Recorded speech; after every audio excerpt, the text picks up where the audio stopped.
আমি ভাবি আর উনি হচ্ছে আমার ননদ। এই ননদকে নিয়ে না আমার শাশুড়ি আসছে, আমার 4 ননদ আসছে, আমাদের ফুল ফ্যামিলি আসছে। আমাদের ফুল ফ্যামিলি, বিশেষ করে আমার হাজব্যান্ড হচ্ছে শাকিব খানের অনেক বড় ফ্যান। তো এটাই। হ্যাঁ, 4 ননদ, 1 2 3, আরেকজন আছে ওখানে, শাশুড়ি আছে, আমার ছেলে আছে, ননদের ছেলে আছে, হাজব্যান্ড আছে। আসো থেকে আসো।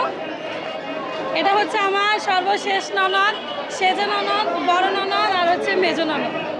ও ও আমার ছেলে 4 বছর, ও আমাকে বলতেছে আম্মু আমরা সিনেমা দেখতে যাব, শাকিব খানের সিনেমা দেখতে যাবো।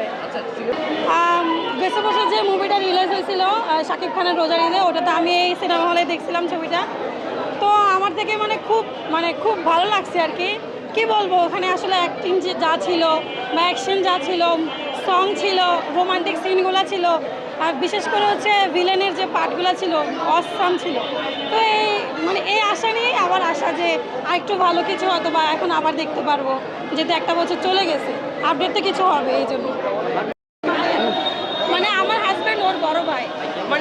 আপনার হাজবেন্ড ওয়াইফ শাকিব খানের ফ্যান, অনেক বড় ফ্যান। এবং কি গেছে বছর হচ্ছে উনি একটা দল নিয়েছিল বিপিএল এ, ওখানে আমরা ঢাকা লুকিয়ে গেছিলাম আমি আর আমার হাজব্যান্ড। ওনার এত বড় বিগ ফ্যান আমার হাজব্যান্ড। 4 ননদ, শাশুড়ি আছে ওখানে দাঁড়ায় আছে অফ ক্যামেরাতে। হ্যাঁ, আমার শাশুড়ি। শাকিব খানের সিনেমা মিস কেন করতে চান না? এক কথা, ওনাকে ভালো লাগে, কি বলবো, অনেক ভালো লাগে আসলে। তো আমাদের মেকআপ, অনেক মানুষ তো মেকআপ করে একটু টাইম লাগে না, খাওয়া দাওয়ার টাইম আছে, তো এইটাই। বেস্ট ফ্রেন্ড আমার, ও যে হাত করে ধরে কিছু বলবে না, আমার হাজব্যান্ড ভিডিও করে দিবে আমাকে। অসম্ভব, সেটা হবে না। আসলে জেলাসির জায়গা থেকে আর কি, বুঝছেন। সো ওইটা আসলে আমি এক্সপ্লেন না করি, ওটা এক্সপ্লেন করলে খারাপ লাগে। উনি চিল্লা না, উনি ফ্যান, উনি চিল্লা না, কিন্তু আমি চিল্লা, আমার খুব ভালো লাগে, আমি খুব এনজয় করি।